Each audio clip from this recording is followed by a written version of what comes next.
விஜய் காவேரி கிட்ட பேசாம எல்லா உண்மையுமே இப்பவே சொல்லி எல்லா பிரச்சனையுமே தீர்த்து வச்சிடலாம்னு சொல்லிட்டு அவங்க கிட்ட பேசுறதுக்காக போக, ஆனா காவேரியோ ஏற்கனவே வெண்ணிலாவை விஜய் மறுபடியுமே தாத்தா சொன்ன பேச்சையுமே மீறி வீட்டுக்கு கூட்டிட்டு வந்துட்டாங்கன்ற டென்ஷன்ல இருக்கனால விஜய் அவங்க கிட்ட என்ன பேசினாலும் அதுக்கு தாறுமாற கேள்வி கேட்டு அவங்கள டென்ஷன் படுத்திட்டு இருக்காங்க. அதனால விஜயோ பேசாம கண்ணை முடிக்கிட்டு இவகிட்ட கத்தி நம்ம உண்மையை சொல்லலாம்னு சொல்லிட்டு போகும்போது தான் கரெக்டா அவங்களுக்கு ஒரு ஃபோன் கால் வருது. உடனே அதை அட்டன் பண்ண விஜயும் அந்த பக்கம் வக்கீல் பேசுறதை கேட்டுட்டு சொல்லுங்க வக்கீல்னு சொல்லிட்டு காவேரிக்கு இந்த விஷயம் தெரியக்கூடாதுன்றதுனால ஓரமா போய் பேச போக, ஆனா அப்ப கூட காவேரி என்ன மறுபடியும் இவங்க நம்மள எப்படி டிவோர்ஸ் பண்றதுன்றத பத்தி தான் வக்கீல் கிட்ட பேசுறதுக்காக போறாங்கன்னு சொல்லிட்டு தப்பா புரிஞ்சுக்கிட்டு கடுப்பாகி அவங்களோட ரூம்க்கு போயிடுறாங்க. ஆனா இந்த பக்கம் விஜயோ வக்கீல் கிட்ட பேசுறது மூலயமா தான் வக்கீல் இந்த மாதிரி பேப்பர்ஸ்ல கொஞ்சம் கொஞ்சம் சேஞ்சஸ் இருக்கு, அதை பண்ண இன்னும் ஒரு நாள் அவங்களுக்கு டைம் வேணும்னு சொல்லிட்டு கேட்ட விஷயத்தையும், அதே சமயம் நாளை மறுநாள் தானே நாள் நல்லா இருக்கு, அதனால அப்பவே காவேரியே இந்த மாதிரி எம்டி ஆக்கலான்னு சொல்லிட்டு அவங்க சொன்னாங்கன்னு சொல்லிட்டு யோசிச்சதையும் யோசிச்சு பார்த்துட்டு சரி பேசாம இப்போதைக்கு காவேரி கிட்ட உண்மையை சொல்ல வேண்டாம்னு சொல்லிட்டு நினைக்கிறாங்க. ஏன்னா அவங்க காவேரி ஏற்கனவே விஜய மறுபடியுமே தப்பா புரிஞ்சுக்கிட்டு அவங்களோட ரூம்க்கு போனதையுமே பார்த்துட்டாங்க. அதனாலதான் இன்னும் ஒரு நாள் இவளை நல்லா வச்சு செஞ்சுட்டு அதுக்கப்புறமா நம்மளோட சஸ்பென்ஸை ஓபன் பண்ணலான்னு அவங்க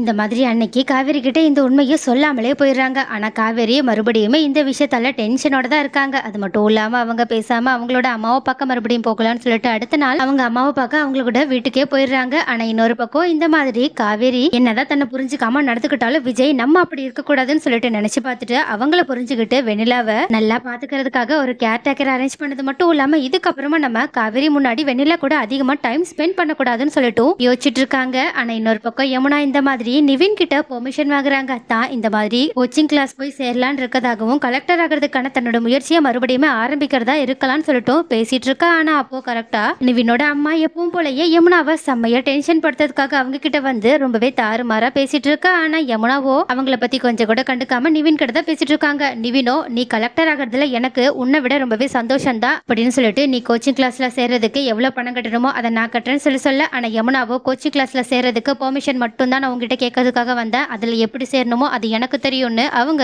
பர்மிஷனை மட்டும் அவங்க கிட்ட இருந்து வாங்கிட்டு அங்க இருந்து கிளம்பி போனது மட்டும் இல்லாம இந்த மாதிரி ஒரு நகை கடைக்கு போயிட்டு அவங்களோட கம்மலை அடகு வச்சு அது மூலயமா வர பணத்து மூலயமா கோச்சிங் கிளாஸ்ல அட்மிஷனும் வாங்கிடுறாங்க. சோ யமுனாவும் இந்த மாதிரி அட்மிஷன் வாங்கின விஷயத்த ரொம்பவே சந்தோஷமா சொல்றதுக்காக அவங்களோட வீட்டுக்கு வர அங்க காவேரியும் இருக்கதை பார்த்துட்டு அவங்க கிட்டயுமே அந்த உண்மையை சொல்றாங்க. அது மட்டும் இல்லாம இந்த மாதிரி தானே அந்த கிளாஸ்ல சேர்ந்த விஷயத்த காவேரி கிட்ட அவங்க சொல்ல, உடனே காவேரியும் அவ்வளவு பணம் உனக்கு எப்படி வந்துச்சு, நீ அம்மா கிட்ட ஏதாவது வாங்கினியா, அப்படி இல்லனா உங்ககிட்ட எனக்கு தெரிஞ்சு பணம் இருந்திருக்க சுத்தமா வாய்ப்பே கிடையாது, எப்படி வாங்கினன்ற விஷயத்த சொல்லுன்னு சொல்ல உடனே யமுனாவும் இந்த மாதிரி அவங்களோட கம்மலை அடகு வச்சு அந்த கிளாஸ்ல சேர்ந்த விஷயத்த சொல்ல உடனே இதனால ரொம்பவே கடுப்பான காவேரியும் அப்பனா யமுனாவுக்கு அந்த வீட்டுல இவ்வளவு கஷ்டம் நடந்துட்டு இருக்கான்னு சொல்லிட்டு ரொம்பவே கோவப்பட்டு உடனடி அவங்க நிவினுக்கு கால் பண்ணி நிவினை கண்டபடி திட்ட ஆரம்பிக்கிறாங்க. அது மட்டும் இல்லாம இப்ப யமுனா உன்னோட ஒய்ஃப், அவளுக்காக நீ பணத்தை கொஞ்சம் கோச்சிங் கிளாஸ்க்கு கூடவே கொடுக்க மாட்டேன், எதுக்காக இப்படி இவ்வளவு கஷ்டப்படுத்திட்டு இருக்கன்னு சொல்லிட்டு அவங்களை திட்ட ஆரம்பிக்க உடனே இந்த மாதிரி காவேரி பண்ணுவாங்கன்னு சொல்லிட்டு கொஞ்சம் கூட எதிர்பார்க்காத யமுனாவோ இப்படி அவங்க தன்னோட ஹஸ்பண்டை இப்படி உரிமையோட திட்டுறத கொஞ்சம் கூட பொறுத்துக்கவே முடியாம உடனடியே அவங்க போனை வாங்கி கட் பண்ணிட்டு காவேரியை கண்டபடி திட்ட ஆரம்பிக்கிறாங்க. அது மட்டும் இல்லாம என் புருஷன் கிட்ட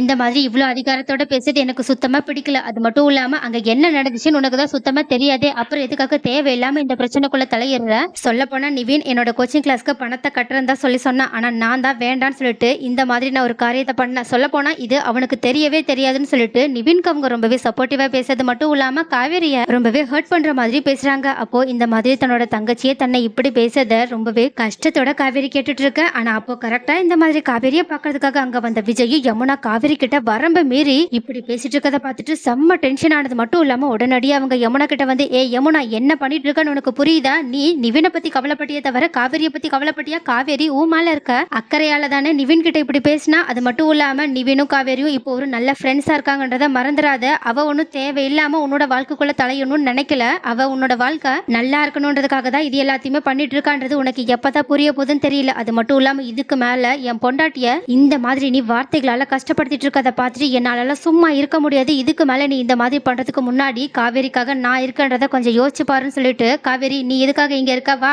வெளியே நமக்கு ஒரு முக்கியமான வேலை இருக்கு, நம்ம அங்க போக வேண்டியது இருக்குன்னு சொல்லிட்டு இதுக்கு மேல உன் புருஷனையும் உன்னையும் பத்தி காவேரி எந்த கவலையும் படமாட்டா போதுமாமா அப்படின்னு உடனடி அவங்க காவேரிய உரிமையோட அங்க கூட்டிட்டு வெளியே கிளம்பி போக, அப்ப இத பார்த்த யமுனாவோ செம்ம டென்ஷனோட நின்றுட்டு இருக்கிறது மட்டும் இல்லாம ஒருவேளை நம்ம ஓவரா தான் நடந்துகிட்டோமோன்னு சொல்லிட்டு யோசிக்க ஆரம்பிக்கிறாங்க. ஆனா காவேரியோ மனசுக்குள்ள இந்த மாதிரி விஜய் தனக்காக யமுனா கிட்ட பேசினதை பார்த்துட்டு ரொம்பவே ஆச்சரியத்தோட இந்த ஆளை என்னால புரிஞ்சுக்கவே முடியலையே, நிஜமாவே இந்த ஆள் என் மேல அவ்வளோ அன்பு வச்சிருக்காங்கன்னா எதுக்காக எனக்கு டிவோர்ஸ் கொடுக்கணும்னு சொல்லிட்டு மறுபடியும் மறுபடியுமே எதுவுமே புரியாம விஜய காதலோட பாத்துட்டு இருக்காங்க. ஆனா விஜயோ இது எதை பத்தியுமே யோசிக்காம காவேரிய பத்தி மட்டுமே கவலைப்பட்டுக்கிட்டு அவங்கள அங்கிருந்து கூட்டிட்டு போயிட்டு இருக்காங்க.